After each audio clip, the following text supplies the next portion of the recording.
Syria में असद सरकार के पतन के बाद कई देशों की नजरें हैं उसी तरीके से जिस तरीके से एक पशु की लाश पे गिद्ध मंडराते हैं, उसी तरीके से आसपास के देश, दूर देश भी कोशिश कर रहे हैं कि नंबर लग जाए। अमेरिका क्या कोशिशें कर रहा है, यूरोपियन यूनियन जो है ईयू वो कूद पड़ा है और टर्की तो पहले से नजर बनाए हुए हैं।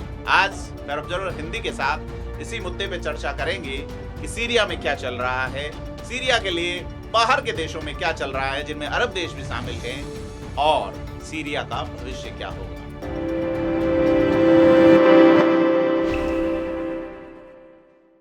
नमस्कार, मैं प्रदीप हूं, आप वेब ऑब्जर्वर हिंदी देख रहे हैं। तो कुल मिला के जो सत्ता शून्य स्थिति सीरिया में है, उसने क्षेत्रीय और अंतर्राष्ट्रीय शक्तियों को सक्रिय किया है। तुर्की, अमेरिका और यहां तक कि ईयू, यूरोपीय संघ भी इस क्षेत्र में अपने प्रभाव को स्थापित करने के लिए प्रतिस्पर्धा कर रहे हैं, कंपेटिटर हैं। यूरोप कंपेटिटर हैं, अमेरिका, टर्की पास में। तो इसके अलावा अगर बात करें कि हयात तहरीर अल शाम HTS, उसने सीरिया को स्थिर करने के लिए क्षेत्र में डिप्लोमेटिक रिलेशंस को बहाल करने के लिए रणनीतिक कदम उठाने शुरू किए हैं। तो बड़ी चीज है कि सीरिया की जो मौजूदा स्थिति है वो इराक में सद्दाम हुसैन के शासन के बाद हुए बदलावों की याद दिलाती हैं। लंबे समय तक चले युद्ध, अंतर्राष्ट्रीय प्रतिबंध और दमनकारी शासन ने इन दोनों देशों को आर्थिक तबाही और सैन्य अस्थिरता की ओर धकेला। असद शासन का पतन हुआ, उसके बाद सीरिया में ऐसी ही चुनौतियां उत्पन्न हुई हैं जो सद्दाम के पतन के बाद इराक में पेश आई थी।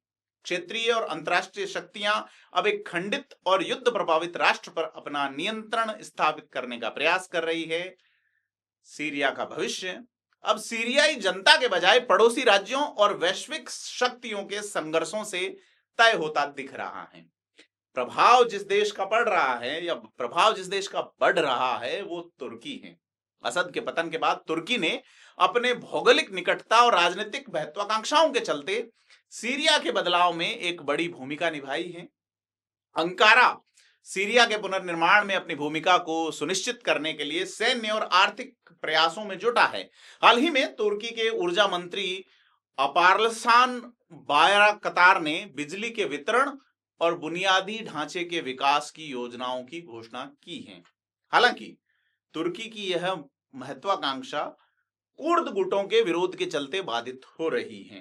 कुर्द क्या है, इस पे हम पहले एक वीडियो फेयर ऑब्जर्वर के प्रधान संपादक अतुल सिंह के साथ कर चुके हैं, आप देखना चाहिए। हम आपको लिंक डिस्क्रिप्शन में दे रहे हैं, ऊपर भी आप इस वीडियो को देख सकते हैं क्लिक करके। क्या है कुर्द का मामला? तो कुर्द जो है वो विरोध कर रहे हैं तुर्की की महत्वाकांक्षा के खिलाफ। और ऐसे में अगर बात करें अमेरिका समर्थित सीरियन डेमोक्रेटिक फोर्सेस SDF, जो मुख्य रूप से कुर्द लड़ाकों से मिलकर ही बनी है, और इन्हीं लड़ाकों ने ISIS के खिलाफ लड़ाई में एक बड़ी भूमिका निभाई। लेकिन यह समूह उत्तरी सीरिया में अधिक स्वायत्तता मांग रहा है, जो तुर्की के लिए चिंता का विषय है। तुर्की अपनी सुरक्षा चिंताओं के चलते उत्तरी सीरिया में कुर्दों के प्रभाव को सीमित करने के लिए सैन्य कार्रवाइयां कर रहा है। अब बड़ी चीज यह है कि कुर्द का मुद्दा जो है वो सिर्फ तुर्की तक सीमित नहीं है। ईरान और इराक, इनके अपने कुर्द क्षेत्र भी हैं। वो भी, ईरान और इराक भी इस स्थिति पे यानी सीरिया की स्थिति पे नजर रखे हुए हैं। इराक अपनी सीमाओं पर किसी भी अस्थिरता से बचने की कोशिश कर रहा है, जबकि ईरान कुर्दों की स्वतंत्रता की किसी भी मांग को रोकने के लिए तुर्की के साथ अपनी नीतियों को समन्वित या साझा कर रहा है। बड़ी चीज यह है कि अमेरिका और यूरोपीय संघ की नीतियों में बदलाव नजर आता है इन हालातों को देखते हुए, क्योंकि वॉशिंगटन ने हयात तहरीर अल शाम के नेता अहमद हुसैन अल शारा अबू मोहम्मद अल जौलानी पर लगाए गए इनाम को हटा दिया है। इसके साथ ही अमेरिकी अधिकारियों ने सीरिया का दौरा करके अल शारा से मुलाकात की और स्थिरता और समावेशी शासन संरचनाओं को प्रोत्साहित करने के लिए समर्थन भी जताया है। अब यह जो है अमेरिकी नीति में एक महत्वपूर्ण बदलाव नजर आता है।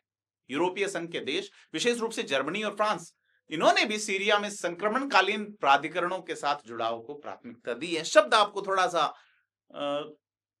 क्लिष्ट लग सकता है कि संक्रमणकालीन प्राधिकरण, जी हाँ, जब किसी देश में एक सर्वोच्च सत्ता नहीं है, सुप्रीम अथॉरिटी नहीं है, law is an order of supreme authority, John Austin याद होंगे आपको, तो फिर संक्रमणकालीन प्राधिकरण ही कहेंगे। तो इन संक्रमणकालीन प्राधिकरणों का उद्देश्य क्षेत्रीय स्थिरता और सुरक्षा को बढ़ावा देना है। हालांकि हयात तहरीर अल शाम को आतंकवादी संगठन की सूची में रखा जाए या नहीं, इस पे बहस चल रही है। आलोचक इसे पुराने अपराधों की जो है जवाबदेही को कमजोर करने वाला कदम मानते हैं, जबकि इसके समर्थक ये कह रहे हैं कि सीरिया की जो जटिल वास्तविकताएं हैं उसमें व्यावहारिकता से काम करने की आवश्यकता है और यही व्यावहारिक दृष्टिकोण है कि उनको आतंकी सूची से बाहर निकाला जाए। चूंकि हयात तहरीर अल शाम की रणनीतिक भूमिका की अगर बात करें, एचटीएस जिसे कहा जाता है, उसने सीरिया के भविष्य में अपनी भूमिका को मजबूत करने के लिए कई कदम उठाए हैं। समूह ने एक नई सरकार के गठन में, जो संक्रमणकालीन सरकार ही कहा जाएगा, उसमें एक भूमिका निभाई है। इस सरकार ने सभी सशस्त्र समूहों को भंग करके उनके सदस्यों को एकीकृत रक्षा मंत्रालय के तहत लाने में सफलता हासिल की है। अब यह कदम सत्ता के विखंडन को रोकने और एक संगठित राज्य संरचना को सुरक्षित करने के लिए थोड़ा ठीक माना जा रहा है। बड़ी चीज यह है कि दिसंबर 2024 में इसी मामले को लेके अरब देशों के साथ संबंधों वाली बात आती है, तो उस पर भी बात करना बनता है कि दिसंबर 2024 में अरब लीग के 8 देशों के विदेश मंत्रियों ने जॉर्डन में मुलाकात की है और इस बैठक में सीरिया की नई सरकार में समावेशिता और राज्य संस्थान के संरक्षण पर जोर दिया गया है। जॉर्डन और कतर ने सीरिया के साथ अपने संबंधों को फिर से स्थापित करने के लिए उच्च स्तरीय प्रतिनिधिमंडल भेजे हैं। इन प्रयासों का उद्देश्य शरणार्थी संकट, सीमा पार का आतंकवाद और आर्थिक अस्थिरता जैसी चुनौतियों का समाधान करना है। बड़ी चीज ये है, हालात ऐसे हैं, नजरें अमेरिका की भी है, यूरोप की भी है, तुर्की की पहले है, तुर्की, इन सब के बीच में सीरिया का भविष्य क्या है? सीरिया का भविष्य इन सब के बीच में कई चुनौतियों से भरा है तो कई अवसरों से भी भरा है। लोकतंत्र आएगा या कुछ और? क्षेत्रीय और अंतर्राष्ट्रीय शक्तियों के बीच समन्वय और सीरियाई जनता की आकांक्षाओं का सम्मान क्या इस संक्रमणकालीन दौर को सफल बनाने के लिए महत्वपूर्ण होगा? इसके साथ ही सीरिया की स्थिरता और समृद्धि सुनिश्चित करने के लिए समावेशी और संतुलित नीतियां लाने के लिए कौन आगे आएगा? सवालों के जवाब भविष्य के गर्त में हैं। हम आपको अपडेट रखेंगे। फेयर ऑब्जर्वर हिंदी को सब्सक्राइब करें और कमेंट करके बताएं क्या सोचते हैं आप। धन्यवाद।